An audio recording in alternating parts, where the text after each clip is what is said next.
Olá pessoal, tudo bem? Meu nome é Priscila, eu sou aluna do curso de Filosofia da Universidade Federal do Paraná e hoje eu vou dar uma aula para vocês sobre um texto que cai no vestibular. Esse texto já caiu em 2020 e cai também agora em 2021. O texto é Discursos sobre a Primeira Década de Tito Livio, de Nicolau Maquiavel. Para quem ainda não leu ou não encontrou o texto, esse texto está disponível. Aqui é o que eles pedem no vestibular, 426 a 450 são as páginas, e esse texto está disponível no site da Secretaria de Educação do Estado do Paraná. Aqui está o site, eu vou deixar na descrição do vídeo também, para facilitar.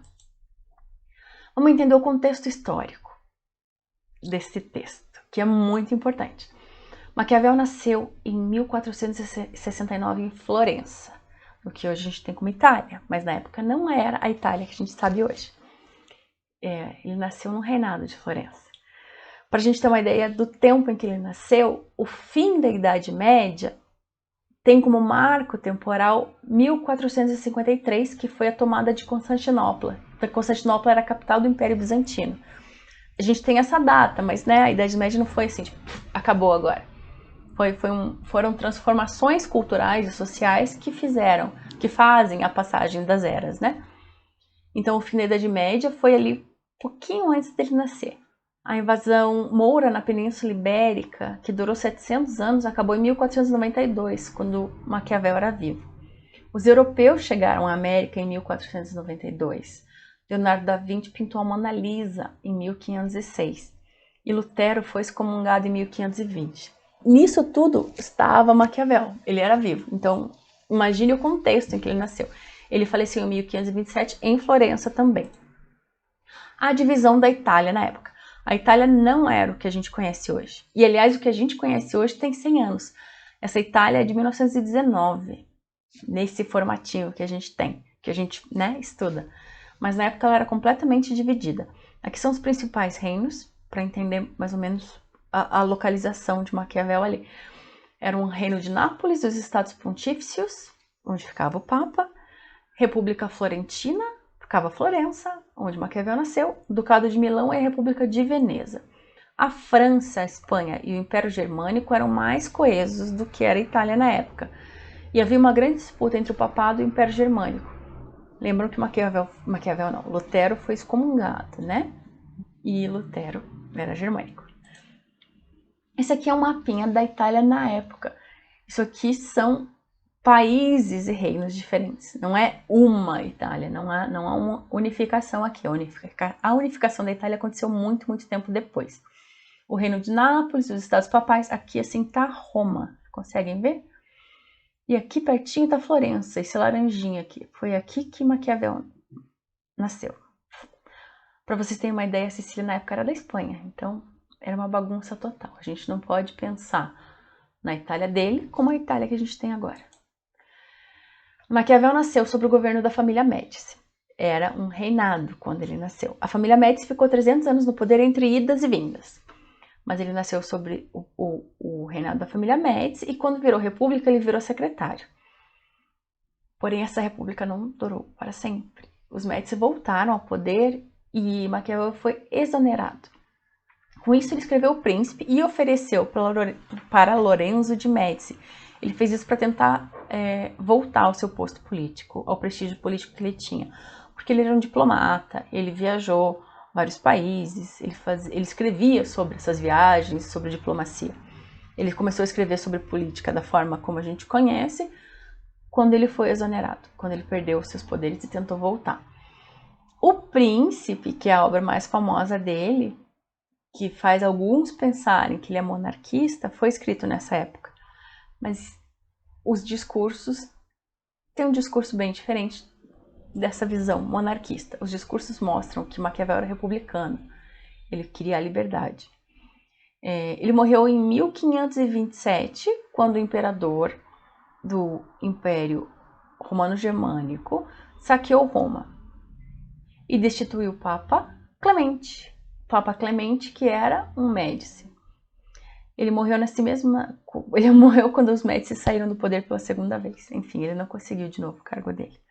Mas aqui, como o Papa era Médici, imaginem a influência dos Médici, né?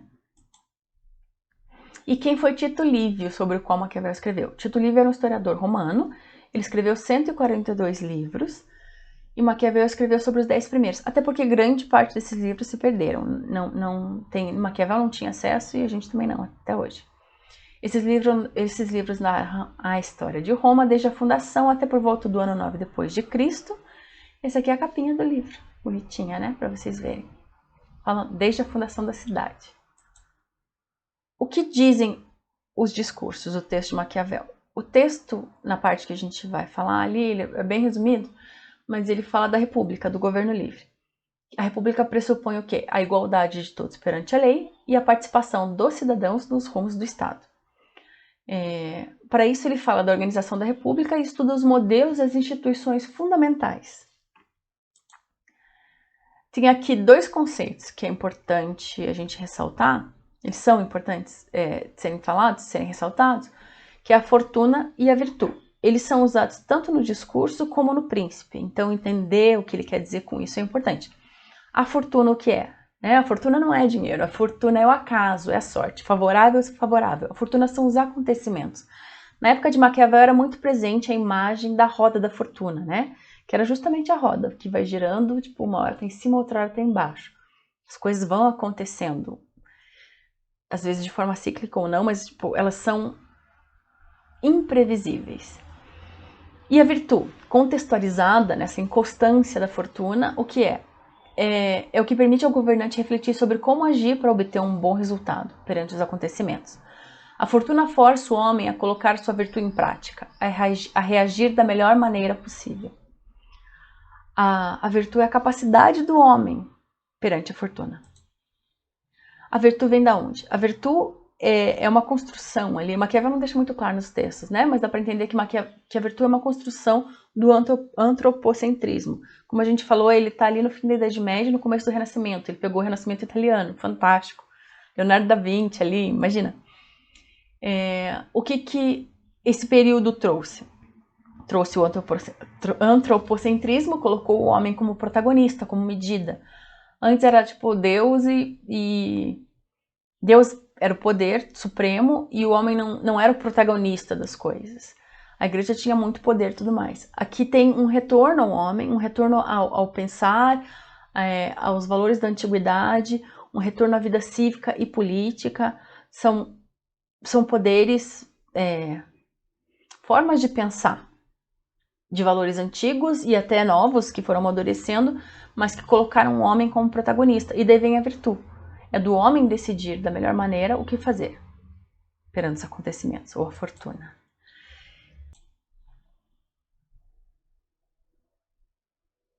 Sobre os discursos. Sobre o texto de Maquiavel. O que ele fala nos textos? Ele fala do retorno à história, da importância de estudar a história, da importância dos ensinamentos que a história vai trazer. Então, ele fala também das instituições da República de Roma. Aqui um trechinho dele, né? Pois as leis civis nada mais são do que sentenças pronunciadas pelos antigos jurisconsultos, as quais, transformadas em instituições, ensinam aos nossos atuais jurisconsultos como julgar. Nem a medicina é outra coisa que experiências realizadas pelos antigos médicos, sobre as quais os médicos atuais se embasam e fundamentam seus juízos. Então ele fala dessa importância de você estudar história para você saber o que fazer agora. E no caso dele de política, a história da República Romana traz muitos elementos para ele entender o mundo dele na época dele. E até hoje traz muitos elementos, né? Roma. Então vamos falar da República Romana. A República Romana tinha o principado, que era ali o poder do governante, e a aristocracia, os patrícios, que eram o senado. E a República Romana não tinha o povo no seu início.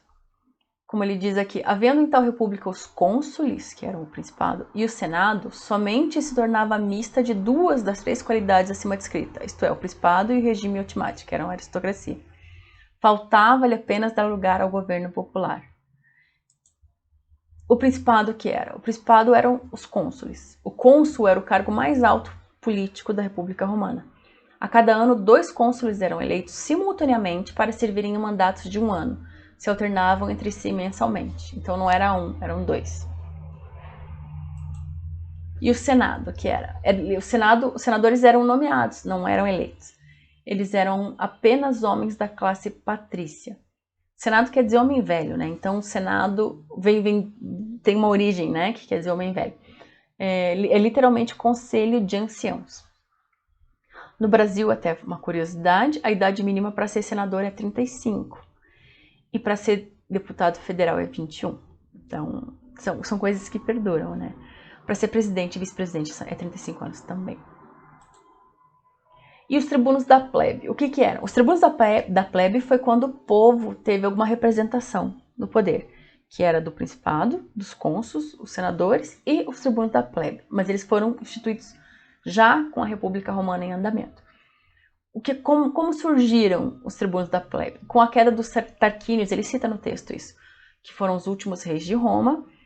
Os patrícios, quem eram os patrícios? Eram a nobreza hereditária, aristocracia. Eles descendiam dos clãs dos antigos fundadores da cidade. Os patrícios começaram a ser muito rudes com o povo. O povo perdeu uma certa proteção que a existência dos últimos reis ainda lhes garantia. E com isso o povo se revoltou e exigiu a criação de um cargo que foram os tribunos da plebe.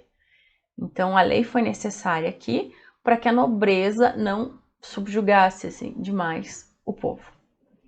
Aqui Maquiavel diz: por isso é que se diz que a fome e a pobreza fazem os homens industriosos e as leis os tornam bons. A lei não é necessária quando uma coisa funciona bem por si mesma, mas quando este bom costume está ausente, a lei é imprescindível. Como uma coisa não funcionava, teve que se fazer a lei, teve que se criar os tribunos. E o que eram os tribunos? Os tribunos a gente pensa que era um lugar, eles eram uma instituição, né, num sentido lato. Mas os tribunos eram pessoas, eram representantes do povo na figura de pessoas. Ele era um cargo de Estado para os plebeus.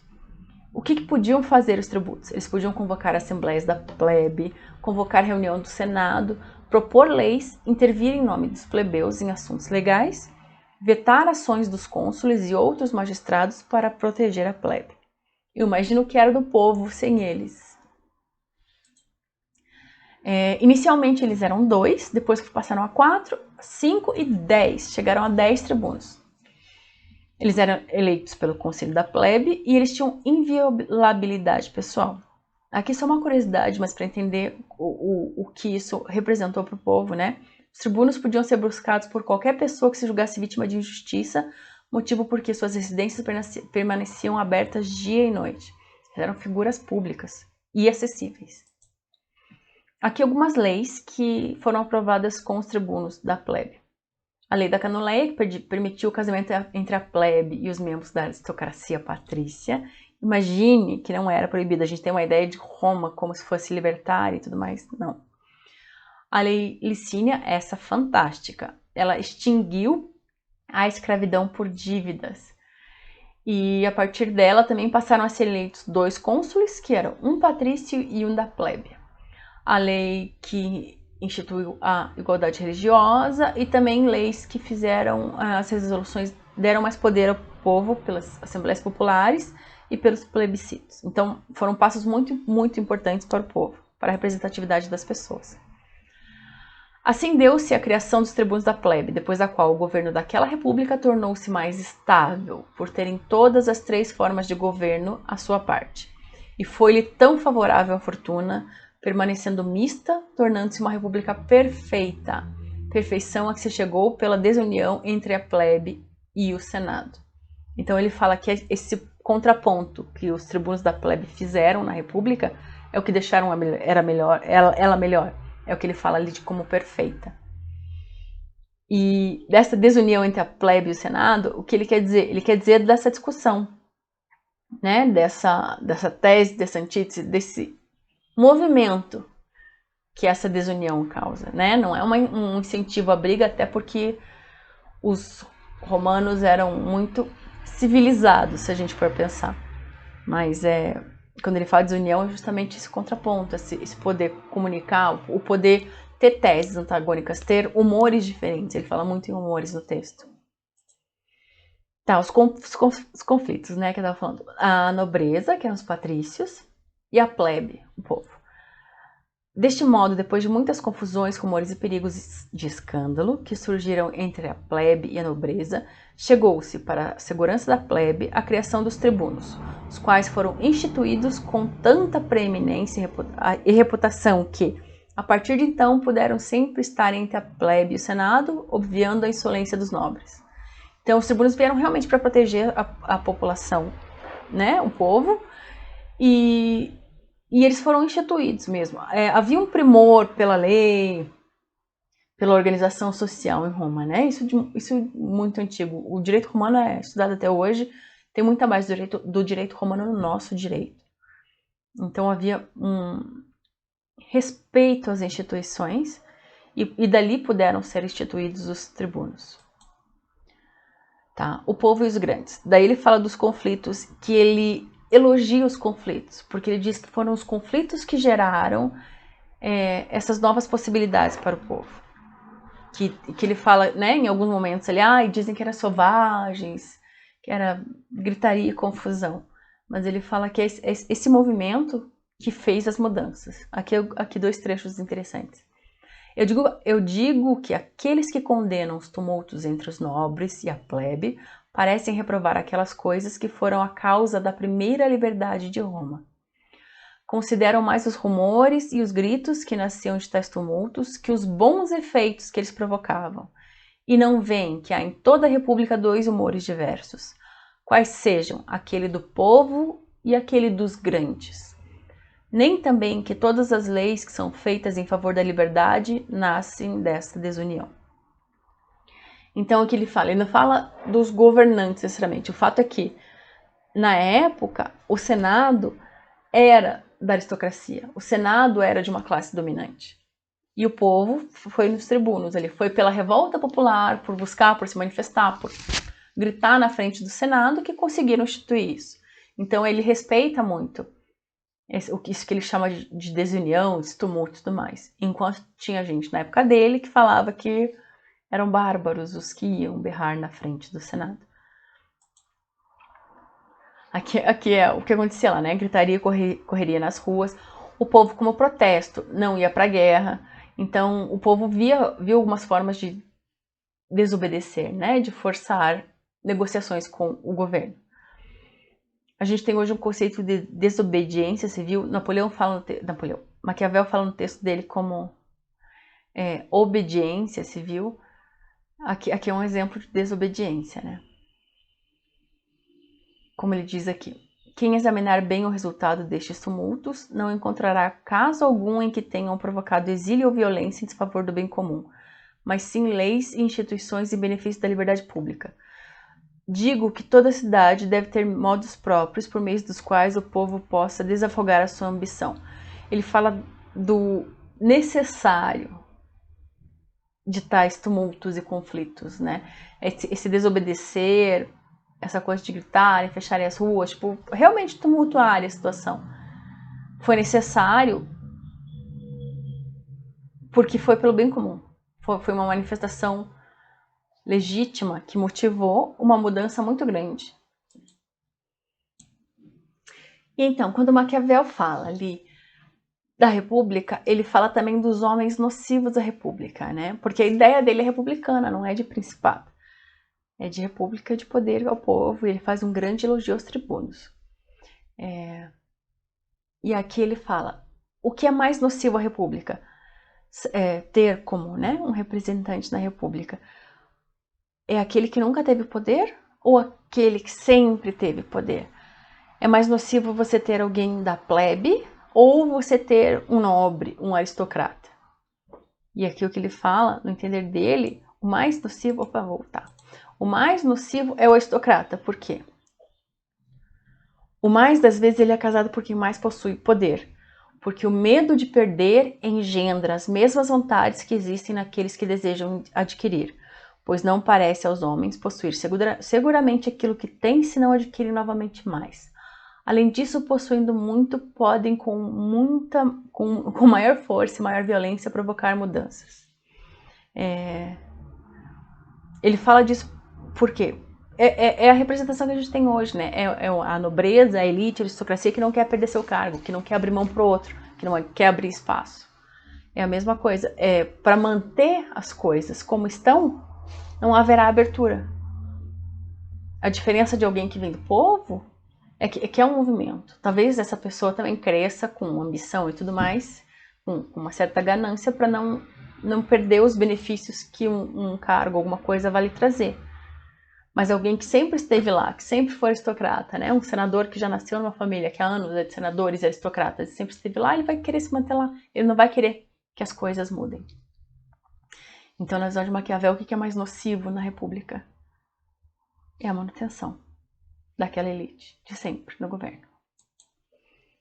E Maquiavel também fala, né, da República, da expansão, que a ideia dele é um governo livre e expandido e grande, sobre o armamento da população. E nisso ele põe Roma, Esparta e Veneza. E ele faz algumas comparações sobre isso. Lembram de Esparta? Era uma população altamente militarizada, as crianças, né, os meninos eram treinados desde cedo. E Veneza não era tão militarizada, mas Veneza tinha milícias. Milícias por quê? Lembra que a gente está falando do final da Idade Média e tudo mais, as cidades eram muradas, haviam invasões, haviam saques. Então, em Veneza, exemplo, o que acontecia era que a população era armada e fazia guarda nos muros da cidade. E havia um revezamento, óbvio, porque também a população tinha que trabalhar. O que aconteceu em Veneza? Com as expansões ali que houveram, os governantes pediam para os cidadãos, que eram os milicianos, que já lutavam, sabiam lutar ali, estavam protegendo os muros da cidade, que também fossem para guerras, que também fossem para invasões. Só que muitas vezes os cidadãos não queriam fazer isso.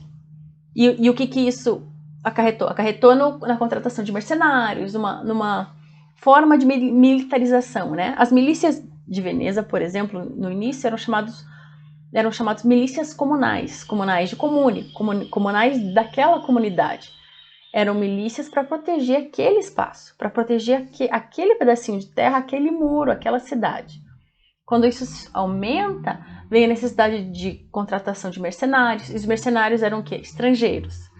Né? Os soldados eram pagos e eram esses mercenários. Então tem que entender quando fala de armar a população que eram, assim como Esparta, e Roma, né? Eram territórios que viviam em brigas constantes, em invasões constantes. A lei era outra, o tempo era outro. E daí aqui ele fala, né? Portanto, se tu queres ter um povo numeroso e armado para poder fazer um grande império, terás de fazê-lo de uma maneira que não poderás depois manejá-lo ao teu modo. Se tu o conservas reduzido ou desarmado para poder manejá-lo e conquistas novos domínios, não os poderá conservar, ou eles estarão tão fracos que serás presas de qualquer um que te atacar. Isso aqui é outro contexto, né? Que não adianta se dar uma arma para cada um e daí tem guerra. Imagina se a gente tem guerra com um grande país aí. O que vai acontecer? É bomba, gente? Não é... Ou você torna todo mundo soldado ou nada. Aqui a gente tá falando de briga de foice. Briga de foice para proteger o muro da cidade, né? Tem que localizar as coisas, né? A Itália na época aqui era milícias e mercenários, disputas territoriais constantes. Então, lembra do contexto, né? Não vai tirar isso aqui e falar, olha, Maquiavel era a favor das armas. Era a favor daquele jeito, porque hoje ele ia perceber que a racionalidade é outra. Não tem como pensar dessa mesma forma aqui. Oi! Tá. Outra coisa importantíssima é a expansão e a diversidade. É o que ele fala. Para vocês poderem expandir e manter a república, é necessário tolerar a diversidade. O que é isso? É a força da plebe que trouxe com os tribunos e tudo mais. Eu vou ler para entender melhor. Deve-se ainda tolerar as inimizades que nascem entre o povo e o senado, tornando-as como um inconveniente necessário para se alcançar a grandeza romana. Pois, além das razões alegadas, quando se demonstrou ter sido necessária a autoridade dos tribunos para a guarda da liberdade, trouxe às repúblicas o instituto da acusação, que era, entre outras funções, atribuída aos tribunos. O que é isso? Essa diversidade que ele fala e essa... Ele já elogiou os conflitos antes, né? Que trouxeram um grande avanço ali na República. E o instituto da acusação que ele fala é bem trabalhado no texto, é muito interessante notar Porque os tribunos, com esse instituto, eles tiveram um poder que não tinha antes, um poder que era dos magistrados, que eram da classe dominante sempre. E com os tribunos, isso passou aos tribunos. Então, eles podiam acusar. Eles faziam um papel, eu não quero errar ali numa datação, sem contexto, mas era quase um ministério público hoje, né? Acho que era um embrião ali do que depois, hoje, se tornou o Ministério Público. O que era esse poder de acusar, esse poder que foi dado aos tribunos? Eles podiam acusar perante o povo, o magistrado ou o conselho, era um julgamento público, criava medo na população, né? Na população, ou qualquer um que fosse acusado. Inclusive, eles podiam acusar senadores, generais e outros, né? E dava uma satisfação de vingança. Você ter uma acusação, você ter um processo. Tem alguns estudos mais recentes que falam, né, que o processo existe, mas isso é até visível. O processo existe para você não fazer a vingança com as próprias mãos, né? É uma satisfação de uma reparação. Porque senão era olho por olho, dente por dente, enfim. Aqui um trechinho de Maquiavel. Se o cidadão é punido por modos ordinários, ainda que injustamente, segue-se pouca ou nenhuma desordem pública, porque a execução se faz sem forças privadas ou estrangeiras, que são as que mais arruinam uma vida livre, mas sim com forças e instituições públicas dentro dos próprios termos, sem ultrapassar os limites além dos quais se arruína a república. Ou seja, quando você tem uma instituição para fazer um julgamento, isso dá uma conformidade para as pessoas. Quando você quer destruir essa instituição que julga, você vai criar uma crise da república, né? Porque quem vai julgar? Quem é o competente? Quem é o capaz? A gente está à mercê de quem para ser julgado, né? A gente que fala de desmilitarizar e... Desmilitarizar não, perdão. De destituir a Corte Suprema, enfim, né? Mas como assim? O que você quer destruir? Não é porque é contrário, não. Tem que ter uma certa conformidade com as instituições. E o exemplo que ele dá no texto, que é muito interessante, que é do Coriolano e a revolta do Monte Sagrado, né? Que ele fala um exemplo, é o que aconteceu no julgamento do Coriolano e tal, quando ele fala do poder de acusar, que às vezes um julgamento mesmo injusto ou não vou entrar no caso do Coriolano ser justo ou não, mas enfim, é melhor do que a justiça feita pelas próprias mãos, porque ia criar um tumulto. No caso do Coriolano, vou contextualizar para vocês. O que estava acontecendo? Estava faltando cereais em Roma e havia uma discussão no Senado sobre a distribuição dos cereais para o povo. O que esse general fez? Ele propôs que os cereais fossem entregues ao povo apenas se caíssem as medidas a favor do povo que tinham sido aprovadas no ano anterior. Quais eram essas medidas? Isso é interessantíssimo, né? Essas medidas foram a criação dos tribunos da plebe. A gente já falou tanto, tipo, do importante que foi, do poder do povo, tipo, do quão isso tornou a república melhor, sabe? Do quanto e da necessidade que o povo tinha também, porque imagine o que era a vida do povo antes, tipo, ser sujeito sempre ao Senado, o Senado sempre numa aristocracia antiga das famílias fundadoras, então eram sempre os mesmos do poder e a plebe sempre sujeita. Por mais que fosse um cidadão que tivesse aqueles direitos que a gente vê Roma hoje, né, forte e interessante por causa disso, como é que poderia ser para o povo, para ser um cidadão sem nada, sabe? É um cidadão sem direito, é um cidadão de segunda classe, o que era. A revolta ali, que as medidas recém-aprovadas, elas foram aprovadas por causa da revolta do Monte Sagrado. Lembra que eu falei anteriormente que uma desobediência civil dos romanos era não ir para a guerra? Foi aqui, ó. Os plebeus aproveitaram de uma ameaça de invasão estrangeira à cidade de Roma e se refugiaram no Monte Sagrado, esvaziando as tropas militares da cidade. Assim, eles exigiram a criação do cargo político controlado por plebeus, e o Senado constituiu a magistratura dos tribunos da plebe. Então, aconteceu um problema de quem os nobres precisavam, do povo. O povo não conseguia nada do que queria com os nobres, e o que fez? Falou, também não vai conseguir comigo. Fugiram da cidade, foram lá. E a cidade ficou à mercê dos estrangeiros. Isso é uma forma de desobediência, né? Isso é uma antítese ali E outra é o povo mostrar que tem poder. Tipo, se ele quer ser usado, se ele quer ser instrumento, né? Não é um usado pejorativo, até apesar de que, né, ser bucha de canhão não é bom. Mas se a nobreza ou se o governante precisa do povo como instrumento, então ouça o povo também nas próprias necessidades. E foi o que aconteceu.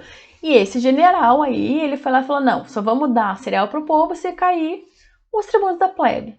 A plebe ficou enfurecida, ele foi acusado por um tribuno, então, mas ele não chegou a ser, ele foi julgado, mas ele não foi no julgamento dele. Ele foi julgado mesmo ausente, né? Mas ele fugiu. Por quê? Tá, outra questão da República muito legal, muito interessante de Maquiavel é que ele fala que a República não permite, não deve permitir a hereditariedade, porque isso é característica, né, dos príncipes de uma monarquia, não é uma característica de república.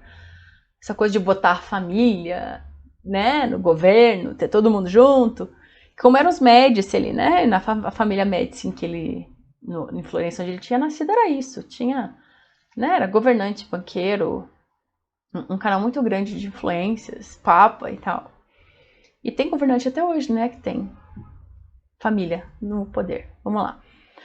Assim, um prudente ordenador de uma república que tenha vontade de servir não a si mesmo, mas ao bem comum, não aos seus descendentes, mas à pátria comum, deve conservar-se sozinho no poder. Deve-se, porém, ser tão prudente e virtuoso que a autoridade que foi tomada não fique como herança para outro, pois estando os homens mais inclinados para o mal do que para o bem, poderia seu sucessor usar ambiciosamente aquilo que por ele tivesse sido usado virtuosamente. Tá dito, né? E ele também fala da diferença além né, de você não fazer uma dinastia numa república, da diferença dos republicanos e dos tiranos. Esse trecho é bem interessante. Que ele fala que é muito fácil pro povo reconhecer o bom discurso, o bem intencionado e tudo mais, mas o povo também pode ser enganado. E quase todos, enganados por um falso bem ou uma falsa glória, acabam por seguir voluntária ou ignorantemente os caminhos daqueles que merecem mais aprovação do que louvor. Isto porque, mesmo podendo instituir para sua perpétua honra uma república ou um reino, voltam-se para a tirania. Nesse trecho ele fala sobre reconhecer, que é fácil ao povo reconhecer, mas mesmo assim o povo pode ser enganado, pode se render à falsa glória e tudo mais. Mas pra frente ele vai falar de coisas que remetem a isso, dá pra ir elencando, vamos passar.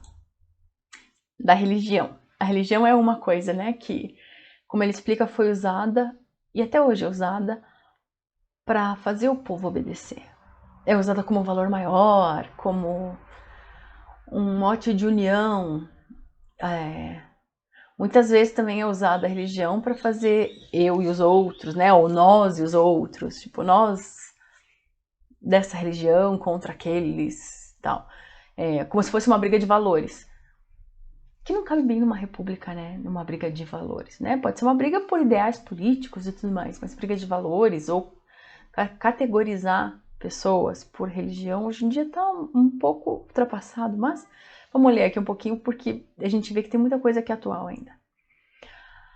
Vendo-se diante... deixa eu só contextualizar. Também ele fala ali de Rômulo e depois Nuno que assumiu. E daí Rômulo não usou religião, mas o governante seguinte usou. Por quê? Vendo-se diante de um povo ferocíssimo e querendo reduzir a obediência civil com a arte da paz, voltou-se para a religião como coisa absolutamente necessária para quem deseja manter a vida civil e constituía de tal modo que, por muitos séculos, não houve nunca tanto temor a Deus quanto naquela república, o que facilitou qualquer empreendimento que o senador ou os grandes homens romanos desejassem realizar. A religião usada como instrumento de poder. Continuando. Aqueles cidadãos temiam muito mais romper um juramento do que as leis. E, como eles estimavam mais o poder de Deus do que o dos homens, como se vê manifestamente nos exemplos de Cipião e Manlio Torquato, Assim, aqueles cidadãos que não eram contidos na Itália pelo amor à pátria, nem por suas leis, foram contidos por um juramento que foram forçados a fazer. Então, né, os valores ali morais, até mesmo contra a lei, foram e ainda são, né, usados. O que ele fala ali dos exemplos de Escipião e Manilo? Depois de uma batalha, alguns soldados não, né? Um pequeno exército quis fugir, assim como os cidadãos de Roma fugiram, porque eles sabiam que ia morrer e tudo mais. O que Escipião fez? Escipião pegou sua espada, foi atrás desses soldados e os fez jurar sobre a espada que eles não abandonariam o combate. E por esse juramento os soldados ficaram. E o Manlio Torquato, o que foi? O pai dele foi acusado por um tribuno. E ele foi atrás desse tribuno, pegou esse tribuno, ameaçou esse tribuno de morte e fez esse tribuno jurar, ameaçando o tribuno de morte, matá-lo ali na hora, fez o tribuno jurar que tiraria a acusação. E o tribuno jurou. E o tribuno tirou a acusação. Ele fez um juramento porque ele estava com uma arma apontada, não era uma arma, né? Mas essa expressão, uma arma apontada para a cabeça. E ele falou, tá bom, vou tirar. E como ele jurou, ele queria manter a palavra dele, porque a palavra dele é sagrada. E assim ele tirou, tipo, ele livrou um homem de um julgamento, que talvez fosse justo ou não, ia ser julgado, por um juramento dele, para ele não quebrar a própria palavra. E quebrar uma palavra de um juramento feito de forma coercitiva, né, de forma forçada. Dá pra ver o quão bizarra é essa situação da religião, de você botar um valor moral acima de qualquer racionalidade, né? Um valor religioso acima de qualquer racionalidade. E ele também fala da corrupção. A corrupção é... Ele fala dos exemplos de Roma e da Alemanha, né? Ele fala dos tributos e tudo mais. Eu vou ler, que daí fica mais fácil de explicar também. A outra razão... Porque ele fala da corrupção? Pela manutenção das repúblicas, né? A outra razão é que nas repúblicas nas quais se preservou a vida política incorrupta, não suportam que alguns de seus cidadãos sejam ou vivam como gentis homens. Antes mantêm entre si uma plena igualdade e são inicíssimos daqueles senhores e gentis homens que existem na província. E o que são os gentis homens? Para esclarecer o que significa o nome gentil homem, digo que gentis homens são chamados os que vivem ociosos das rendas de suas muitas posses, sem ter nenhuma preocupação com o cultivo ou com o esforço necessário para se viver. Esses tais são perniciosos em qualquer república e em qualquer província, mas mais perniciosos ainda são aqueles que, além da acima mencionada fortuna, comandam castelos e têm súditos que obedecem. Ele estava falando aqui né? Você bem aberta nesse conceito, mas do rentista, né? De quem vive só de renda.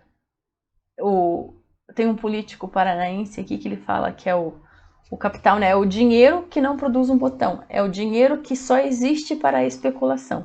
Se a gente fosse falar em termos atuais, talvez os gentis homens fossem esses, né? Mas na época dele, o que eram? Eram os homens que não têm preocupação com o trabalho e tal. É pura renda. E o homem, e os homens, né? E o povo que tem a preocupação com o trabalho e tal. É esse povo ali que não se corrompe e que não tolera quem não tem. Eu vou continuar aqui porque ele fala. Gentis homens. Tais tipos de homens são totalmente inimigos de toda forma civil. Não seria possível tentar induzir uma república nas províncias constituídas deste modo.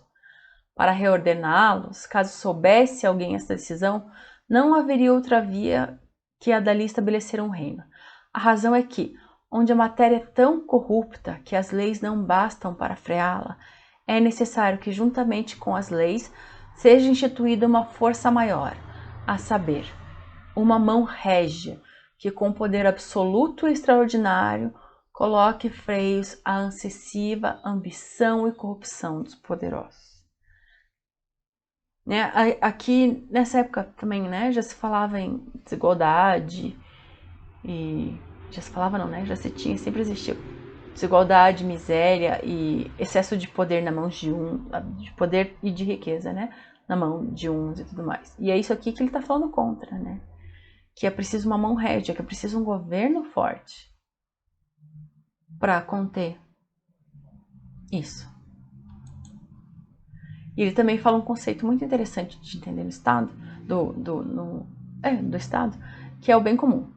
O que é o bem comum? E o bem comum até é algo que se ressalta na República, e até hoje é ressaltado, e que combate, né, o que o gentil homem ele quer manter.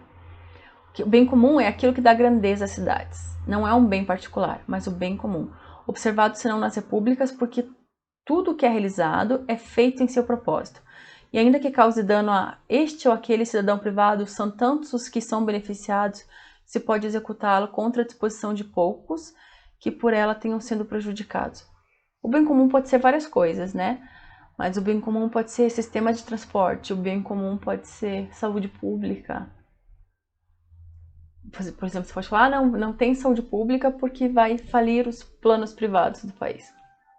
Acho que não, né? Acho que é melhor ter saúde pública. É nesse sentido que ele defende e que ele vê.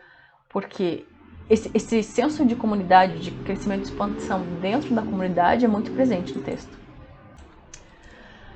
Maquiavel fala também do costume dos homens, né? Que aqueles homens que sempre foram subjugados pelo governo, que sempre tiveram naquela forma de agir, quando eles têm liberdade, eles podem voltar pro jugo anterior. Eles podem não saber usufruir dessa liberdade. Por quê? Porque estão acostumados, ou porque não entendem das coisas da República, não sabem o desenvolver daquilo, né? Então, você entender da República, você entender da vida civil, é parte da libertação. E é isso que ele diz no texto. E daí ele fala também de liberdade e servidão. Que a liberdade é você ter possibilidades. Possibilidade de quê? De formar família, possibilidade de... Transformando isso para hoje, né? Mas ele fala também possibilidade de sustento, possibilidade de liberdade, de crescimento, de acesso, né? Hoje em dia a gente vê essas possibilidades dessa forma, de possibilidade de emprego, possibilidade de fazer curso superior, possibilidade de comprar casa própria e coisas assim. Mas ele também falava dessas possibilidades lá. Eu vou ler um pedacinho que vai ficar bem claro, né? Do porquê que as comunidades livres crescem. Por que as comunidades com possibilidades crescem? Ele diz o porquê. Porque todos têm boa vontade, aqueles filhos que creem poder nutrir. Tem de boa vontade aqueles filhos que creem poder nutrir. Seguros de que o patrimônio não lhes será tomado. Além disso, sabem que não apenas nascem livres e não escravos, como também podem, mediante a sua própria virtude, tornarem-se governantes. Vê-se a riqueza se multiplicar em maior número, tanto a que provém do cultivo, quanto a que advém das artes. Pois todos multiplicam de bom grado aquelas coisas e procuram adquirir os bens que acreditam poder gozar. Por isso os homens disputam pelas vantagens privadas e públicas, e assim, uma e outra crescem maravilhosamente. O homem livre ficando bem claro aqui, é o homem que tem igualdade de possibilidade, igualdade de condição. Ao contrário, ele continua a servidão, que é. O contrário de tudo isso acontece naqueles lugares que vivem na servidão. Tanto mais lhes faltam os bens habituais, quanto lhe mais é a dura servidão. A servidão é a falta do bem habitual, a servidão é a pobreza, é a miséria, né? A servidão é você não ter acesso a nada e saber que não tem possibilidade. É assim que ele termina o texto. Então, esse passeio histórico e essas benesses, essa liberdade que traz a República, são fantásticas. Eu creio nisso. São uma apresentação fantástica do texto de Maquiavel. Ele mostra que o poder do povo, que é a liberdade, e que essa dialética, né, essa movimentação dos poderes é o que faz as coisas crescerem, é o que faz as coisas florir, é o que faz os homens serem melhores e serem, de certa forma, mais felizes, porque dá a eles liberdade para criar, para cultivar e para crescer. Aqui a gente está falando do começo do Renascimento, é por isso que ele fala das artes, ele valoriza as artes, porque ele valoriza a cultura, e valoriza a arte, a cultura é valorizar a história. E como ele fala, se você não souber da tua vida política, você talvez saia de um jogo ruim, político, para um jogo melhor e não consiga reconhecer isso. Talvez volte, talvez você faça um retrocesso. Isso é parte da virtude, né? Isso é parte do entender o seu meio. Mas é isso, pessoal. Espero que vocês tenham gostado, tá bom? Estamos aí. Qualquer coisa, deixe nos comentários aqui que a gente conversa.